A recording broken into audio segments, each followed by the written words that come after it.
Mi vida, o lo que el mundo conocía como tal, terminó frente a un altar, rodeado por el aroma asfixiante de los lirios blancos y el peso de 200 pares de ojos. Miré a Sofía, la mujer cuyo apellido pronto se entrelazaría con el mío para forjar un imperio, y pronuncié las 3 palabras que demolieron nuestro futuro. No, no puedo. El silencio que siguió fue una onda expansiva, una detonación sorda que borró sonrisas y congeló copas de champán a medio alzar. Pero mi padre, Alfonso Montesinos, no es un hombre de escándalos, es un hombre de soluciones. Esa misma noche, mientras el eco de la humillación pública todavía vibraba en el aire, me sentó en su despacho. No era una habitación, era un mausoleo de caoba y poder con vistas a todo Madrid, un recordatorio constante de lo pequeño que yo era en su universo. No gritó, no me insultó, simplemente me miró como se mira una partida de ajedrez que ha tomado un mal giro. Esto, dijo, su voz tranquila y afilada como un bisturí, es un problema de imagen, un activo que se ha vuelto volátil. Y los activos volátiles se contienen. Mi contención fue un ático en la torre de cristal, paredes de vidrio del suelo al techo que me mostraban la ciudad que había perdido. Cada luz de coche, cada avión despegando de Barajas era una burla a mi parálisis. Mis tarjetas de crédito fueron canceladas. Mi móvil fue reemplazado por uno nuevo con una lista de contactos aprobada. Me convertí en un fantasma habitando mi propia vida, y al tercer día llegó mi carcelero. No lo oí llegar, simplemente estaba allí, de pie en el centro del salón, como si se hubiera materializado desde la misma sombra. Se llamaba Javier Roca. No era un gigante, pero ocupaba el espacio de una manera absoluta. Su presencia era un ancla que parecía hundir la habitación en un silencio más denso. «Señor Montesinos», dijo, y su voz era grave, sin inflexiones, el sonido de la piedra rozando la piedra. «Soy Javier Roca. Estoy aquí para garantizar su seguridad». ¿Mi seguridad? Solté una risa que sonó hueca y patética. ¿O la seguridad de la reputación de mi padre? No parpadeó. Sus ojos, de un color oscuro e indescifrable, me sostuvieron la mirada sin esfuerzo. «Mi trabajo es mantenerle a salvo, incluso de usted mismo. Así empezó nuestra guerra, una guerra silenciosa librada dentro de una jaula dorada. Mis armas eran la provocación y el desdén, las suyas, una calma exasperante y una eficiencia metódica que me despojaba de cualquier poder. ¿Así que eres mi nueva niñera, Roca?», le espeté un día, mientras él revisaba la entrega del supermercado, comprobando cada artículo con una concentración absurda. «Puede llamarme como desee. No altera mis funciones», respondió sin mirarme. Intenté la rebelión. Una tarde, cogí el jarrón de diseño carísimo que mi madre había elegido para el salón. Lo sentí pesado en mis manos, frío y lleno de una belleza inútil. Como yo, lo sostuve en alto, mirándole directamente. «Quizás, si rompo suficientes cosas bonitas, tu jefe me dejará en paz». Esperaba que se abalanzara sobre mí, que me inmovilizara, que al menos mostrara un atisbo de alarma. En lugar de eso, se quedó quieto, observándome con una paciencia casi clínica. Su calma fue el detonante. Lancé el jarrón contra la pared de mármol. El sonido del cristal, haciéndose añicos, fue brutal, una catarsis de un segundo. El silencio que siguió fue aún peor, ruidoso, lleno de mi respiración agitada y su quietud inamovible. Pensé que llamaría a mi padre, que habría consecuencias, pero no hizo nada de eso. Se dirigió a la cocina. Regresó con una escoba y un recogedor, y empezó a barrer metódicamente los fragmentos. El suave rasquido de las cerdas contra el suelo era el único sonido en el universo. No me reprendió, no me miró con ira, me ignoró, y eso, descubrí, era infinitamente peor que cualquier castigo. Me había reducido a un berrinche infantil que ni siquiera merecía su atención. Me sentí completamente invisible. Los días se convirtieron en un ritual de tensión. Él siempre estaba allí, una presencia constante en mi visión periférica. Leía en un sillón mientras yo intentaba ver la televisión. Estaba de pie junto a la puerta del gimnasio mientras yo corría en la cinta, yendo a ninguna parte. Su silencio no era vacío, era un muro contra el que yo chocaba una y otra vez. Empecé a observarle, buscando una grieta, una debilidad, la forma en que sus manos descansaban sobre sus rodillas, quietas pero no relajadas, como si contuvieran una energía latente, la forma en que su mirada recorría una habitación, no como quien admira, sino como quien evalúa amenazas. Noté que nunca le daba la espalda a una puerta. pequeños detalles que hablaban de un pasado muy alejado de los salones lujosos. Una noche no pude dormir. Los recuerdos de aquella noche en la iglesia, la cara de Sofía, la decepción helada en los ojos de mi padre, todo volvía en oleadas. Pero debajo de todo eso estaba el verdadero motivo, el rostro de Marcos, mi primer y único amor, la razón por la que no pude decir sí quiero. El recuerdo de su partida, de mi cobardía, era una herida que nunca había cicatrizado. Salí de mi cuarto buscando un vaso de agua, y lo vi. Estaba en el balcón, de espaldas a mí, mirando la ciudad dormida. Llevaba solo un pantalón de chándal gris. Su torso estaba desnudo, bañado por la luz pálida de la luna, y mi aliento se quedó atascado en mi garganta. Su espalda era un mapa de violencia, cicatrices. Algunas eran líneas finas y blancas, casi invisibles. Otras eran más profundas, marcas pálidas que contaban historias de las que yo no sabía nada. No era el cuerpo perfecto de un modelo de gimnasio, era el cuerpo de un superviviente. Me quedé allí, oculto en la penumbra del pasillo, incapaz de moverme. Por primera vez no vi a mi carcelero, vi a un hombre que, como yo, estaba atrapado en una jaula, aunque la suya fuera invisible. Como si sintiera mi mirada, se detuvo. Sus hombros se tensaron. Lentamente, se giró. Nuestros ojos se encontraron a través de la distancia del salón a oscuras. Su rostro, sin la máscara de profesionalidad, parecía cansado, infinitamente más viejo. No había juicio en su mirada, solo un reconocimiento silencioso, un entendimiento que me atravesó. No dijo nada. Yo tampoco. Simplemente retrocedí y volví a mi habitación, cerrando la puerta con un cuidado que no sabía que poseía. Me apoyé contra ella, con el corazón latiendo con una fuerza descontrolada. Aquella noche comprendí algo fundamental. Mi guerra no era contra la falta de libertad o las paredes de cristal. Mi verdadera guerra era contra él, contra el hombre cuya calma me desarmaba y cuyas cicatrices empezaban a interesarme más que mi propia libertad. Y por primera vez, desde que todo empezó, sentí miedo, porque en esa guerra silenciosa supe, sin lugar a dudas, que ya estaba empezando a perder. La visión de su espalda marcada alteró las reglas de mi guerra. La fuerza bruta, el ruido y la rabia solo habían conseguido que me sintiera más infantil. Mi estrategia cambió. Si no podía derribar su muro con golpes, intentaría erosionarlo con palabras, buscando una fisura, una grieta por la que colarme en su impenetrable fortaleza. Mi nueva tortura sería la curiosidad. Empecé en el coche, ese es espacio confinado y blindado, donde el silencio entre nosotros era una entidad física. ¿Nunca te tomas vacaciones, Roca?, pregunté un día, observando su perfil reflejado en el espejo retrovisor mientras navegaba el denso tráfico de la Castellana.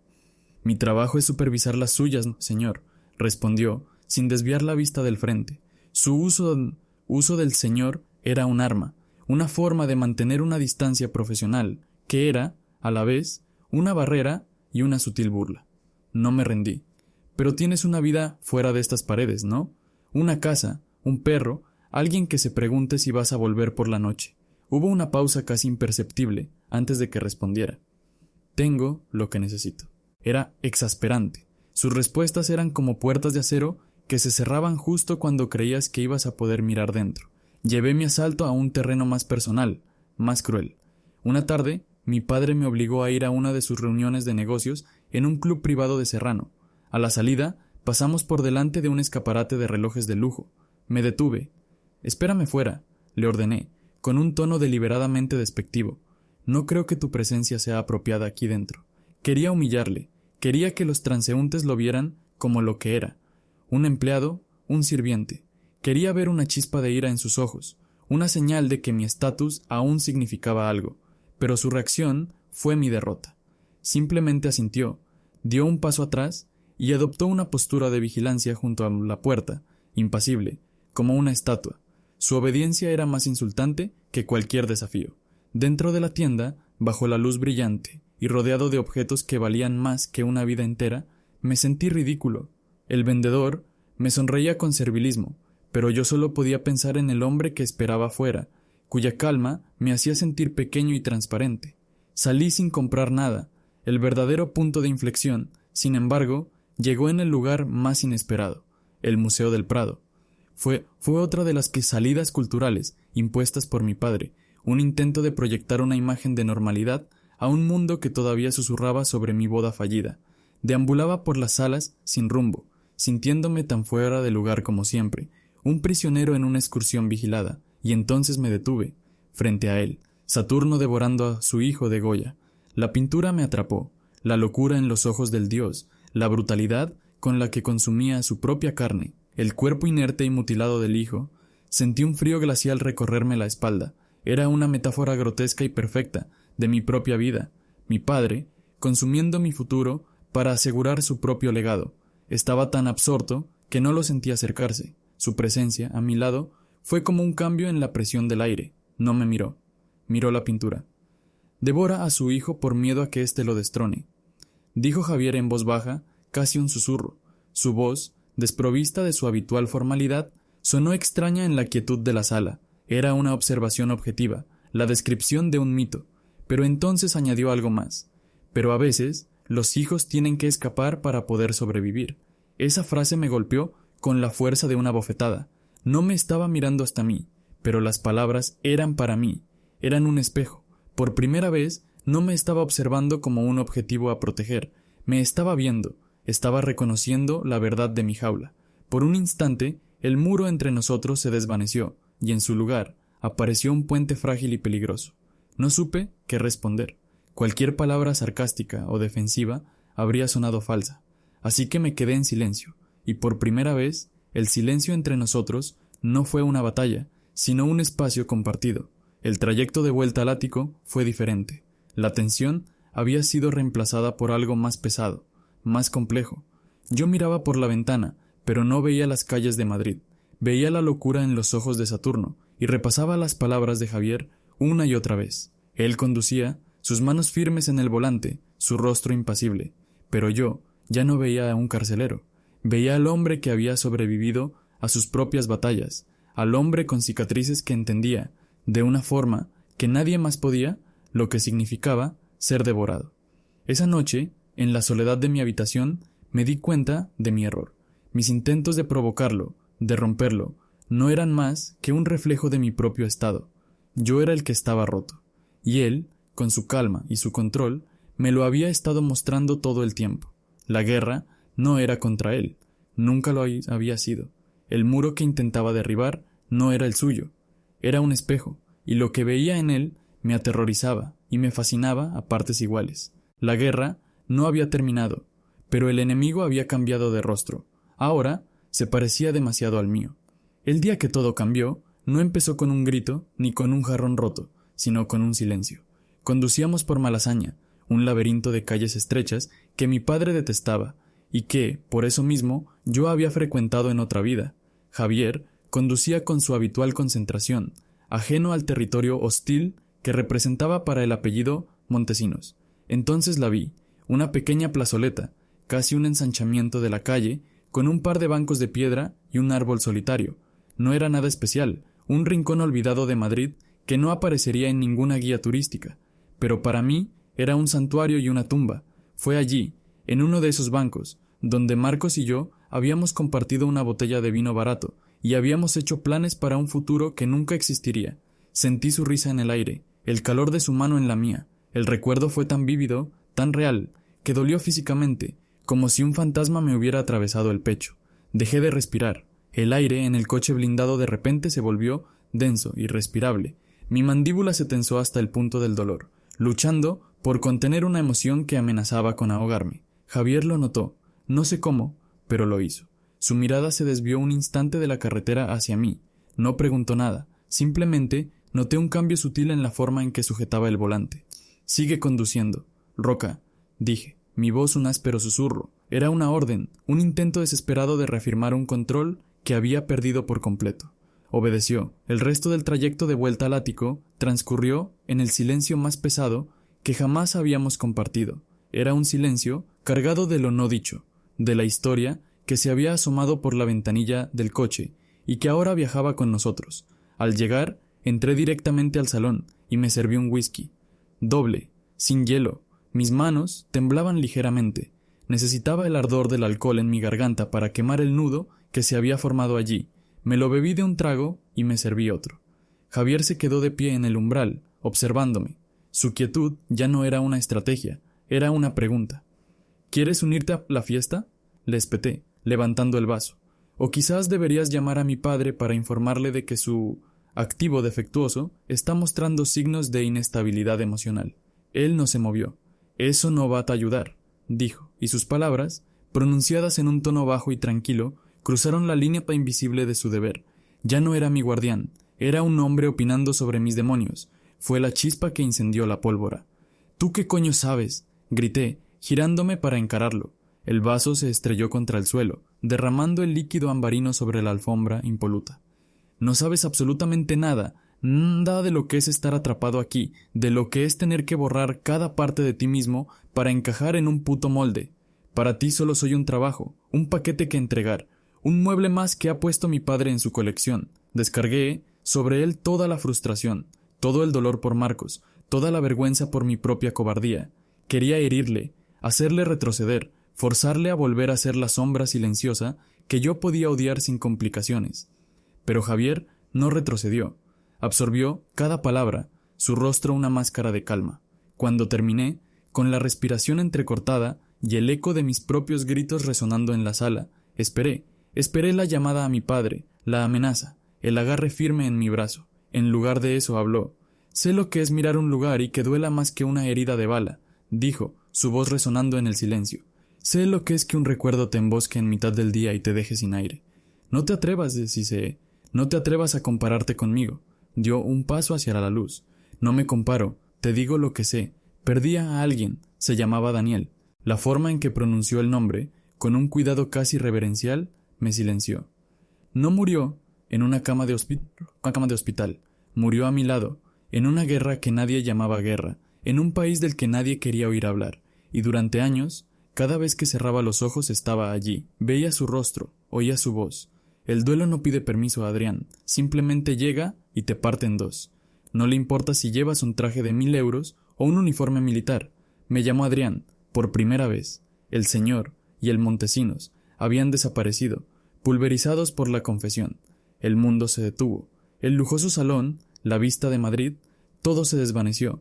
Solo quedábamos nosotros dos, de pie sobre el terreno sagrado y terrible de un dolor compartido. Por primera vez vi al hombre detrás del muro, vi las cicatrices de su espalda y comprendí que no todas eran de balas. El torrente de ira que me había consumido se disipó, dejando en su lugar un vacío helado y una vergüenza profunda. Me derrumbé en el sofá más cercano, cubriéndome la cara con las manos. Los sollozos llegaron entonces, secos y violentos, sacudiendo mi cuerpo. No eran de autocompasión, eran de reconocimiento. Sentí el sofá hundirse a mi lado, no me tocó, simplemente se sentó, su presencia sólida a unos centímetros de mí, compartiendo el peso del aire. Pasaron varios minutos. Cuando por fin pude controlar mi respiración, hablé, mi voz ronca y rota. Se llamaba Marcos, dije, sin mirarle. Nos conocimos en la universidad, y fui un cobarde. Cuando mi padre empezó a hablar de Sofía, del futuro de la empresa, me asusté, lo dejé. Ni siquiera se lo dije a la cara, simplemente desaparecí. La confesión quedó flotando entre nosotros, fea y desnuda. Esperé el juicio, la lástima, cualquier cosa. En su lugar, sentí una mano pesada y firme en mi hombro. No era un gesto de consuelo, era un gesto de anclaje, de solidaridad. La cobardía también deja cicatrices, dijo Javier, su voz grave junto a mi oído. Las peores, porque tienes que vivir con ellas sabiendo que te las hiciste tú mismo. Levanté la cabeza y lo miré. Sus ojos oscuros ya no eran pozos insondables. En ellos vi el reflejo de mi propio dolor, de mi propia pérdida. Vi a un hombre que entendía. El muro entre nosotros no se había agrietado, se había derrumbado por completo, y en las ruinas ambos estábamos terriblemente expuestos. La guerra había terminado, y en su lugar había nacido algo infinitamente más complejo y peligroso, un vínculo. La caída del muro transformó el ático. Dejó de ser una jaula para convertirse en una especie de territorio neutral, una isla suspendida sobre Madrid, donde las reglas del mundo exterior, las de mi padre, parecían perder su poder. La dinámica entre Javier y yo cambió de forma irrevocable. Su presencia ya no era una vigilancia opresiva, sino una constante silenciosa y reconfortante. Empezamos a hablar. No eran conversaciones profundas sobre nuestros demonios, sino pequeños intercambios que construían un puente sobre el abismo de nuestras vidas. Me hablaba de los lugares a los que había viajado, describiendo el olor a especias de un mercado en Marrakech o el frío cortante del viento en los Pirineos, siempre con una economía de palabras que hacía cada detalle más vívido.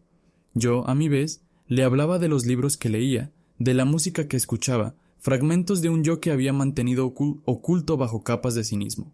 Una noche, mientras veíamos una película antigua en la televisión, una historia de lealtad y traición en tiempos de guerra, hice un comentario casual. Es fácil ser leal cuando las opciones son claras. Javier no apartó la vista de la pantalla. La lealtad no se prueba cuando las opciones son claras, Adrián, respondió. Se prueba cuando tienes que elegir entre tu deber y tu conciencia. Sus palabras se quedaron flotando en el aire. No era una simple reflexión sobre la película. Era un fragmento de su propio código, una ventana a los principios que lo gobernaban. Y en ese momento sentí una punzada de algo que se parecía peligrosamente a la admiración. La creciente cercanía entre nosotros no pasó desapercibida. Mi padre es un hombre que no cree en las coincidencias, solo en las variables controladas y en las que se escapan a su control. Y nosotros éramos una variable que se le estaba escapando de las manos. Tenía cámaras en el ático, lo sabía, pero no eran suficientes para captar la corriente subterránea que fluía entre Javier y yo, así que hizo lo que siempre hacía, investigó, buscó un punto de presión, y lo encontró. La llamada llegó un martes por la mañana. Te quiero en mi despacho, en 1 hora, ven solo. El tono de mi padre no admitía réplica. Javier me llevó.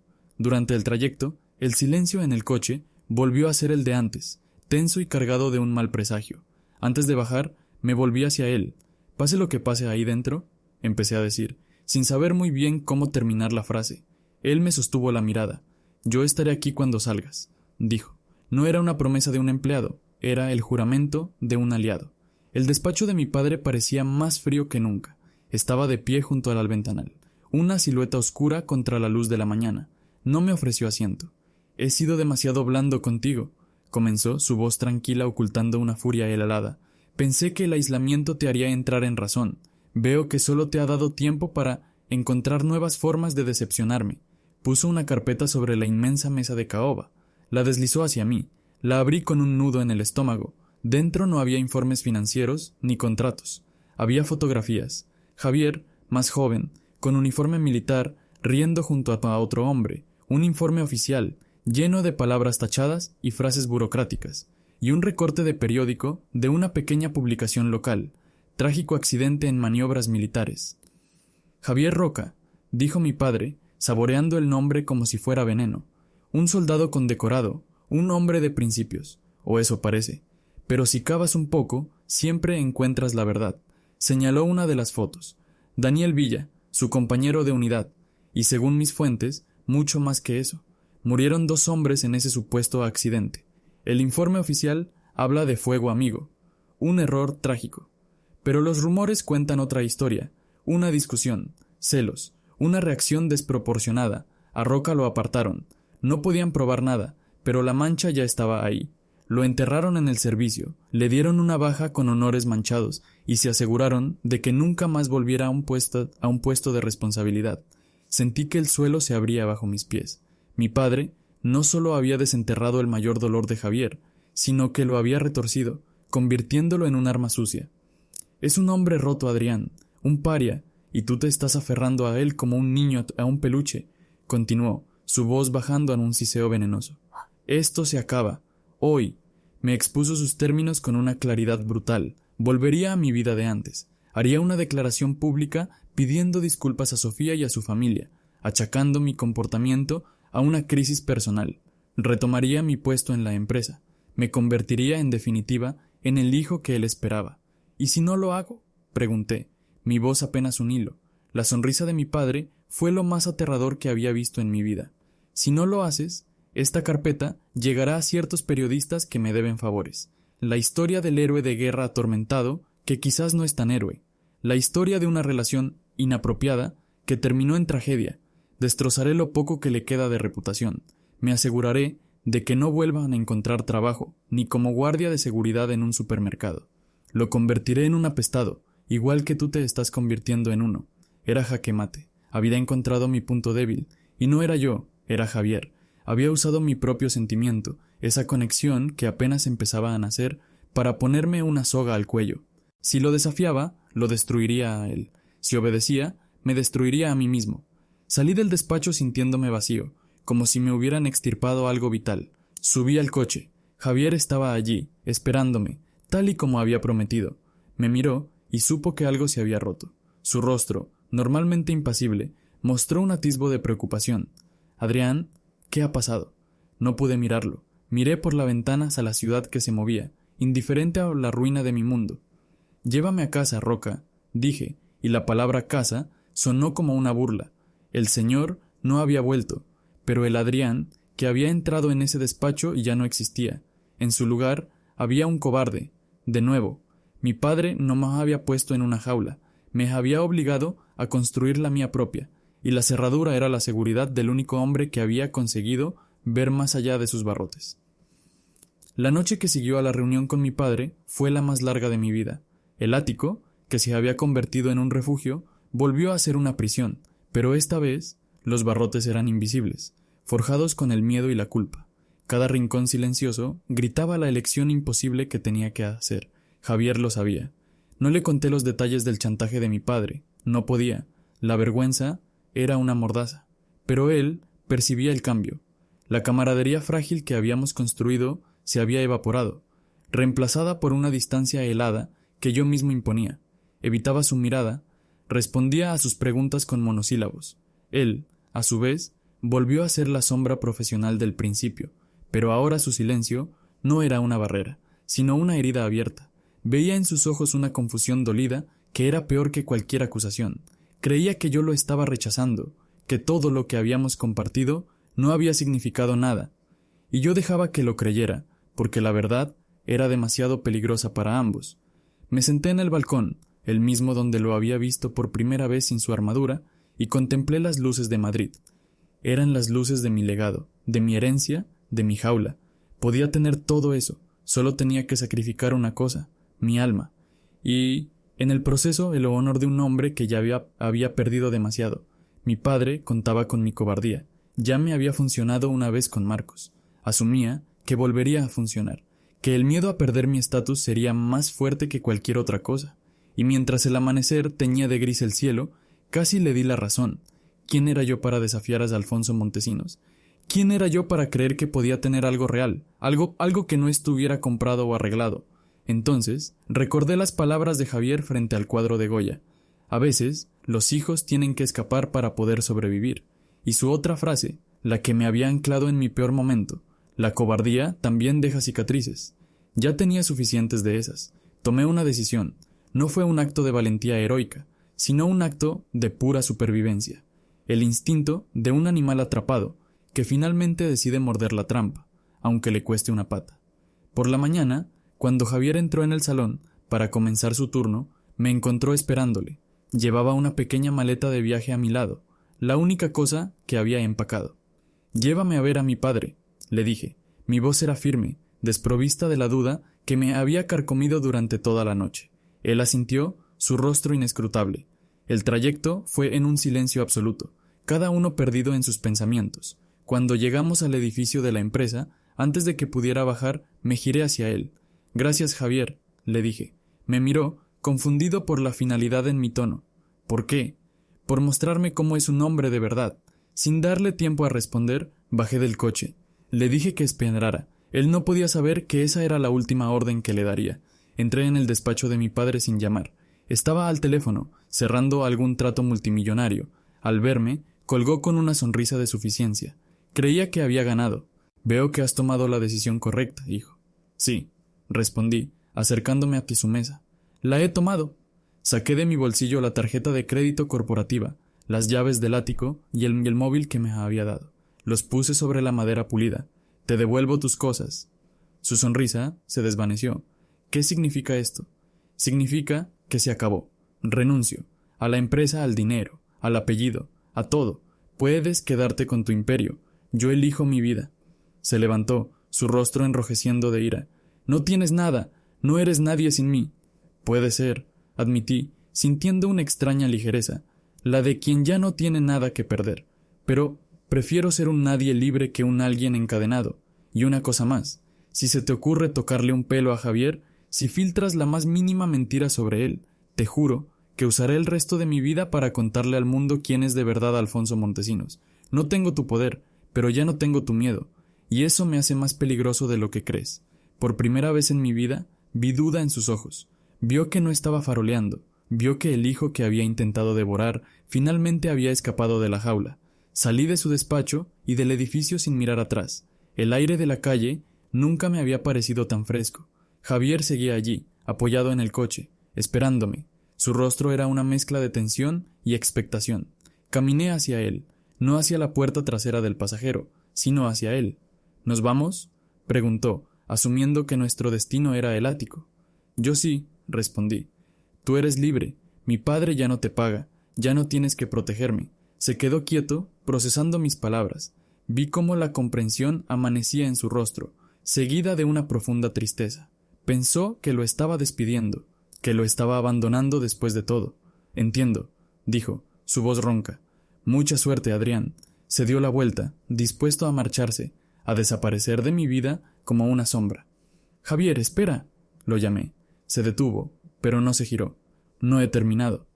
Caminé hasta quedar frente a él, obligándolo a mirarme. Ya no tienes que protegerme de mi padre ni del mundo, pero eso no significa que no te necesite.